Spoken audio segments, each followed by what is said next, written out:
fans. Welcome to Inside the Huddle, the podcast that brings you the heart and soul of Rolla Bulldogs high school sports.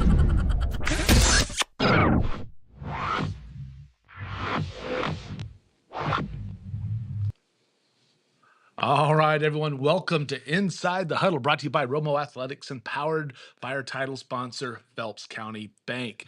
Always like to give a shout out to them to get everything started. Phelps County Bank, they are 100% employee owned. They are 100% community champions.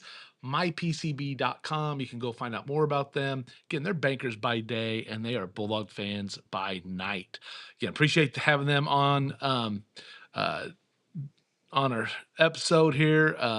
Gonna be a good episode. It is season 3, episode 27. Oh. And so here we are. We got head football coach Derick Heflin and the football specialist Drew Bahr.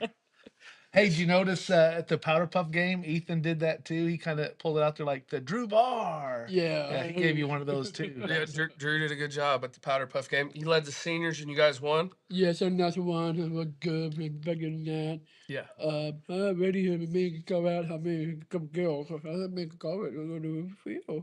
I'll get back to that. Yeah. First time you ever coached girls on the field, huh? Yeah. Yes. Did you make anyone cry?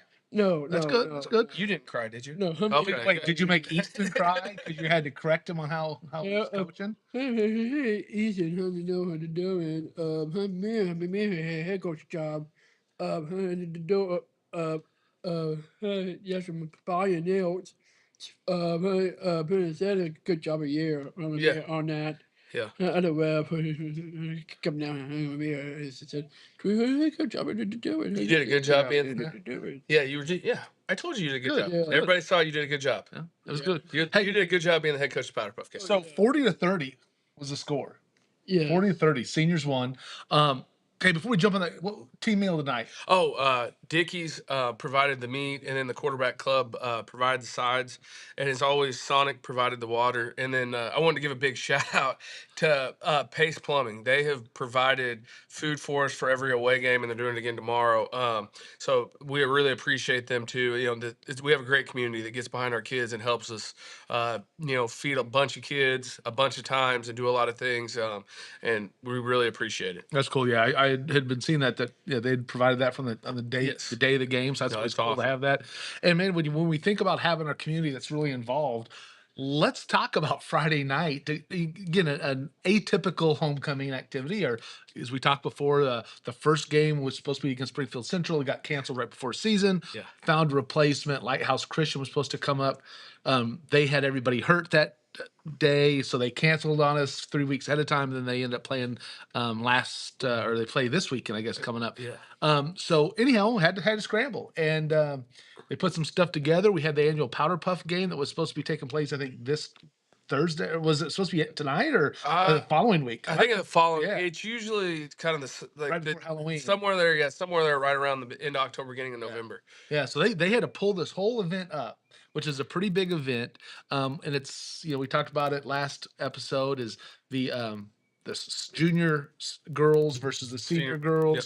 And it's a flag football game. The coaches come from the high school football team. Yeah. Drew Bahr threw his hat in with the seniors this year, wanted to make sure he picked a winner. And then they kind of go at it. And we turned into this whole Friday night homecoming extravaganza. No, it was cool, and that was the thing I was talking. People were asking me about it. That was the first time I think I've ever got to watch a homecoming, like the stuff that goes on at homecoming. And it's easier to go to the parade and enjoy the parade because you're not stressed about, hey, what all the things are going to happen the next 24 hours, and then to actually get to be out there to see the homecoming queen crowned. It was a cool atmosphere, and there were the other thing with talking about the community. It was packed, the stadium was full, and there wasn't an away team. It was exciting for those kids to get to do that, and it was cool to see the football boys out there. Drew was nice enough to let them borrow his headsets. I don't know if they actually worked, but they were out there getting their stuff, getting after it. And then Drew on Friday decided he was going to be the head coach of the seniors, and they went out and pulled out the W. They did. Yeah, it's about the W. We'll be good. We watch the side, man, and one of the girls. Yeah. And did You're very proud of yourself and the girls? Yeah, girls, watching big checks. Oh yeah, and they put that was the other cool thing is what was the big check? They raised They raised $1,300, over over $1,300. $1,300 for the backpack Yeah. program that gets all the kids, the kids that are a little less fortunate that don't have necessarily a meal over the weekends and stuff or breaks. They provide them with food for that. And no, the leadership kids stepped up, and Miss Webb's class stepped up and pulled that together, and the community came to it, and it was a really cool atmosphere. We made something very positive out of something that was, I don't want to say negative, but just we kept getting, it feels like we just keep getting thrown curveball after Yeah. curveball Yep. with all this stuff the last couple of years. But they hung the curveball, we hit out of the park. The kids did a great job. The community did a great job. It was a really cool atmosphere, and Drew Bahr got another victory on Lions Memorial Field, so it was a good night. Yeah. It's good. If you want to go watch it, so we have all of that, all of the events. We put them live up on Romo Athletics on YouTube. So you go to YouTube's at Romo Athletics, go into the Inside the Huddle playlist. So we had everything from all the pre-events where we recognized the football team, we recognized all fall sports teams. Gave a recognition to the Hall of Fame class that was there. They weren't in attendance, but we were able to recognize them, kind of read about them. We talked about let's see what else. Then at halftime we had the band performed. Yep. We had uh, the homecoming coronation. Or was that beforehand? Homecoming coronation was before the Beforehand. game started. That's right. Yeah, because we had several girls that had to go Yeah. change to play, and so we talked about that. So you had the senior coach staff from your football squad, all looking good there. Got Jack Morozowitz, Colton Peter Smith, Cam Brown, Easton Smith, and of course the head coach Drew Bahr. And then on the junior side, we had Blaine Spabo, we had Cameron Moore, and we had Terrell Simmons Yeah. there coaching for the girls squad, the junior squad. Yeah, no, and they did a good job. Both of them did a good job, and it was fun to talk to them because I think they understood a little bit more why sometimes I get a little frustrated and yell and get act the way I act dealing with them, and it's good for them to be on the other end. But no, like I said, I talking to all the boys and being there Friday, it was a cool atmosphere, and I think everybody had a good time, and it was a cool thing that hopefully we don't have to do. Yes, we'll keep doing the Powder Puff game, but hopefully we don't have to do it as a homecoming game again. And I don't think with the schedule next year that'll be an issue. But I didn't ever think that it would be an issue this year. When Central being a Class 5 team, you don't think that they're going to say they don't have enough kids, but it is what it is. And like I said, the community came together, the school district came together, the kids came together, everybody came together, and it was a great event. Well, and then just go. We had the other halftime show was the cheerleaders. Oh yeah. And I mean, I tell you what, we knew they're athletic. We knew some of those guys could really get out there and do some stuff. And then you're watching, backflips and everything else, and they were doing some tumbles. It was a lot of fun. And Peyton Fuller there, one of the homecoming king candidates, he was smiling, having some fun out there. They did a great job. It was kind of fun to see that. Another little thing here that they did a little pose the halftime show and got up there, and it was pretty entertaining. But it wasn't just that. I mean, we had some athletes out there. Abby Creedy, three-time All-State softball, a catcher going to McKendree. She's out there playing quarterback for the seniors. Man, on the junior side, you got Bennett Star or Bridget Starnes out there. She's the libero on the volleyball team. Senior, man, she was getting after it. And then I thought there was a great picture there. And then the juniors just really getting it done. And Maya Watkins, you had as a senior, and then you got Riley Dodson and Maya Watkins. So the sisters were going at it, junior, senior. Man, it was pretty exciting. I mean, 40-30. It kind of pulled away a little bit. And then the junior team came back for those big plays. I thought it was kind of exciting. But that was just me. I thought it was pretty good. That was a great job by everyone. Great, again, overall field, great turnout by there. And I do want to give a shout out to I was talking to some of the coaches, and we're thinking maybe Bridget Starnes might have been the big dog of the week. Okay, there we go. She had 2 interceptions. She had at least 2 touchdowns. I think at least 1 touchdown. I think she had a second touchdown. Yeah, Yeah. 102 reception. 2 interceptions. Yeah, one was right to start the game too. Two at the start of the game. Yeah. Very easy to say. Go two. Oh, you went for 2 right out of the bat. Out of pass. Yeah. Give it CCB on that. I did. Doug said I did not do it. Just me. Him. I had to draw her coach. I tried to do. Hey, no. His. So you know that I had to know so that's on Bobby, go. Oh yeah, he gave CP his hat. okay. He autographed his hat. CP did such a good job coaching that he autographed one of his coaching hats and presented him to at practice on Tuesday. Nice, nice. That's pretty cool, man. Yeah, CP like that. yeah. Yeah. No, it was cool. Yes. Yeah, that's cool. Yeah. That's cool. So, man, so again, it was a big night, and that's so we talked about the powder puff game, the whole homecoming festivities, just kind of since we didn't have really a game to talk about. But let's talk about the game tomorrow night. Heading down to former Ozark Conference foe, the Parkview Vikings. They've I think they're what 3-4 on this season. Yeah, Three, 3-5, 3-5, 3-5. Yeah. 3-5 on the And season yeah, well, they were actually the same boat. We were because it's week Springfield six. Central. Well, they lost Central early. I think that's what it was. They lost the team. They lost to Central to. They picked up Haytie down in the Boot Heel, and then Haytie didn't have enough kids to play, so they lost their week 6 game. So they experienced the same thing we did. But they're a good ball club. They got a big win over Branson. When you turn on the film, that was impressive, and they've got a quarterback that's pretty good, and they've got a running back that's the real deal. I can't pronounce his name. I actually tried to learn it this week, and I'm not even going to butcher the English. I butcher the English language enough. I'm not going to try and pronounce that. But number one for them is a stud. I think he had 1,500 yards last year. I know at all conference, or not, I guess not all conference, all district, all Southwest Missouri meetings, all state meetings. His name kept getting brought up as a junior, and he's continued that this year. And he's kind of the thing that drives their engine. He's a great running back, and then they split him out, and he plays receiver some too. So he'll be a key to the game. But yeah, no, they're a solid ball club, and we're coming back off a week off, so it'll be kind of hopefully we can knock that rust off quick and get off to a fast start. Yeah. So last year we put them down 48-18. Yeah.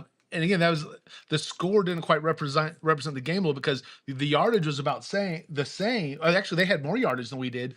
But I think what it came down to is we won the turnover battle. Yeah. We had big returns. We had I think Mason Delgars had a pick six. We had big returns. He had Special teams went 91 yards on a pick six, and then I think the opening kickoff of the second half, he took it to the 1 yard line. Yeah. And that was when we go back, when we watched film, we watched a little bit of, because kind of with what we do on offense, it's hard to watch what not normal, but watch what other teams do, because not a lot of teams do what we do.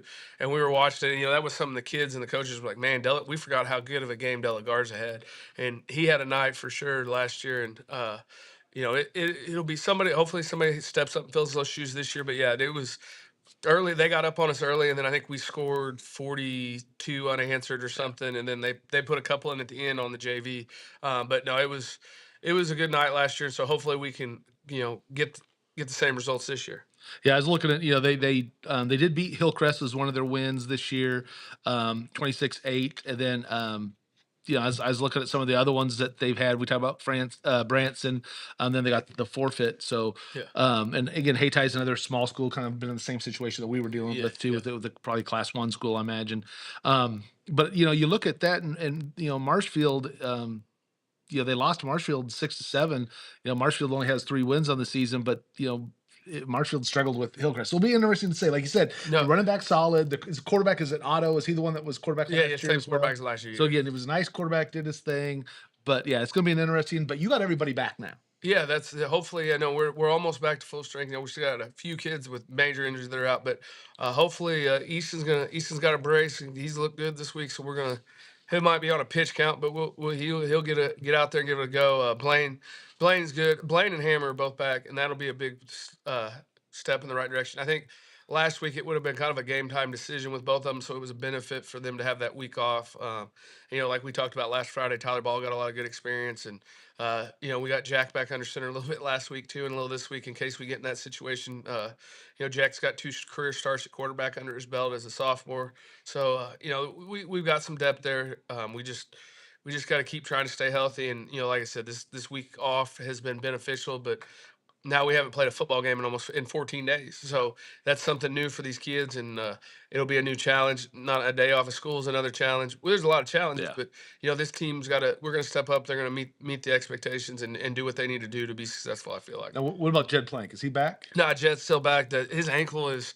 We're not exactly sure what's going on. His ankle is still. Looks like there's a softball in there. So I'm not for sure what's going on wise with him, and we're trying to get that kind of figured out. But Cruz Wilkins has stepped in and really played well since week 5. So we'll be good there. And we played so many kids at corner. I think we found some answers the other day in the 2 weeks after the St. Dominic game, and we got some stuff going there. So I think we'll be all right in that back end this week. That'll be good. Yeah, look forward to that.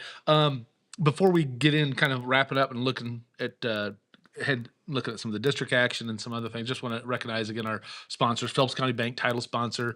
Go to mypcb.com. You can hit the QR code right there. Find out more about them. Again, just 100% community champions. That's what they do. We appreciate everything they do.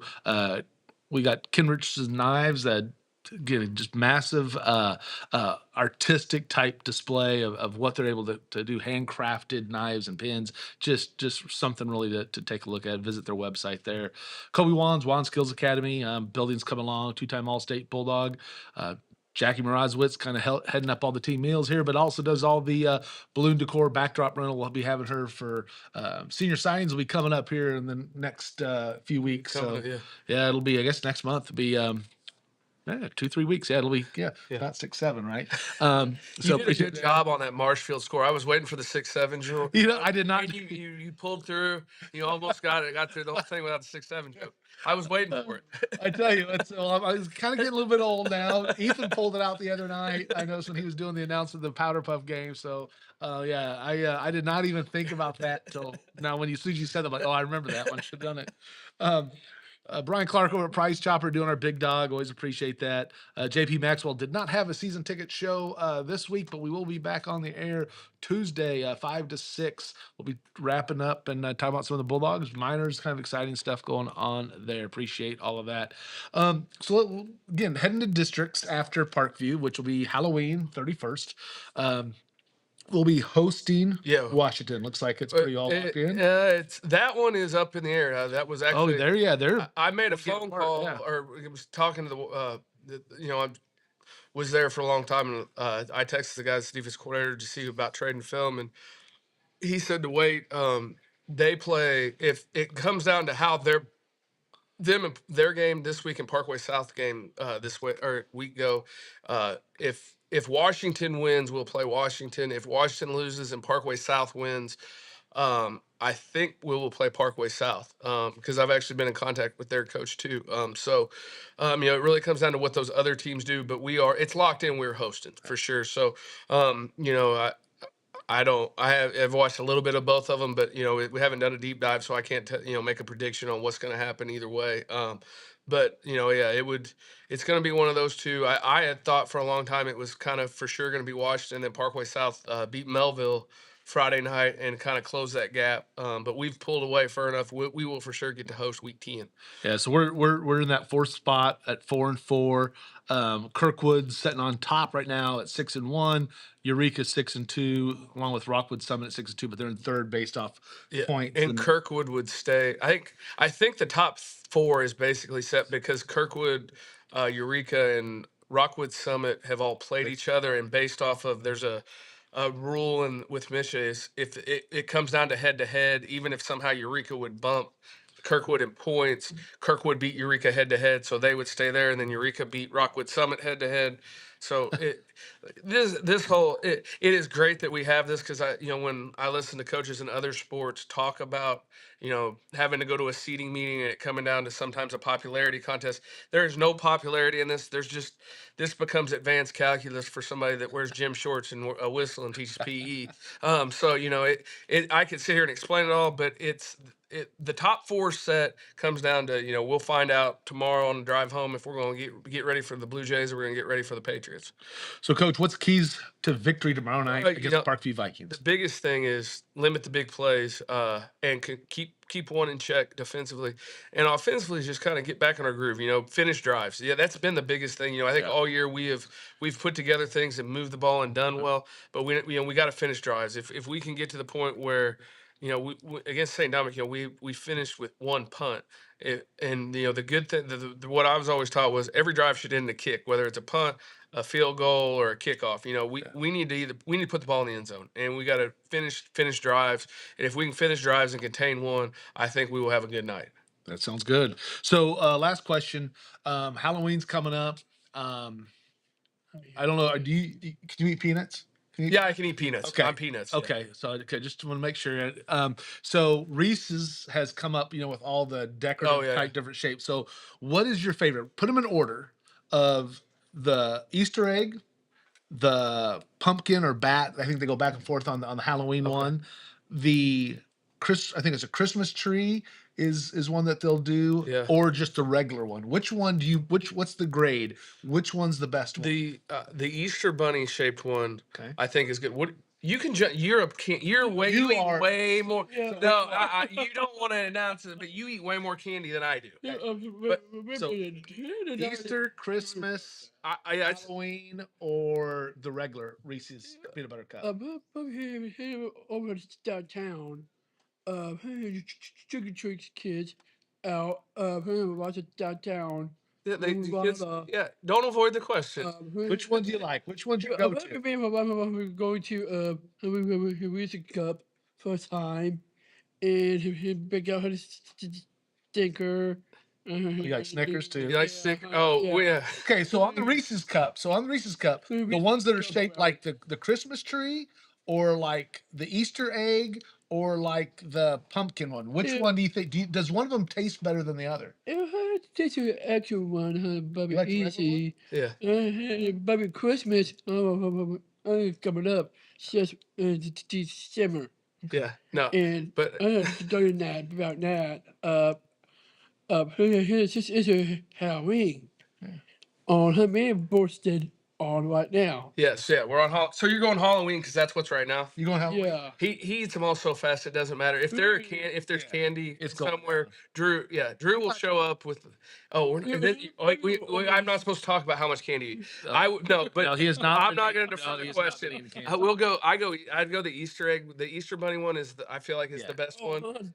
Yeah, that's about Easter Bunny. Bobby Easter Bunny come up my house. I said, my parents said, Drew, come here. Hey, Bobby Easter Bunny front door. Her back sits right there. I was a guinea.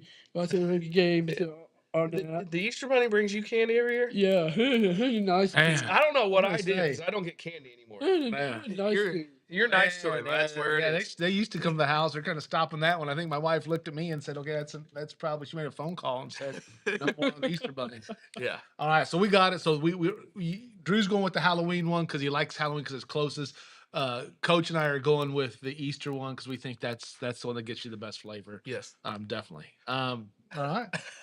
All right. Well, hey, thanks a lot. Thanks again for Phelps County Bank for being our title sponsor. Thanks for everyone out there tuning in, not just hearing about football, but about the homecoming festivities, the powder puff stuff the leadership class put on, and of course your favorite Reese's candy. We bring it all right here. No, we hit everything. We hit everything. All right. So for Coach Derick Heflin, for the football specialist Drew Bahr, I'm Tom Brown from Inside the Huddle to the Heart of the Game. We'll see you next time.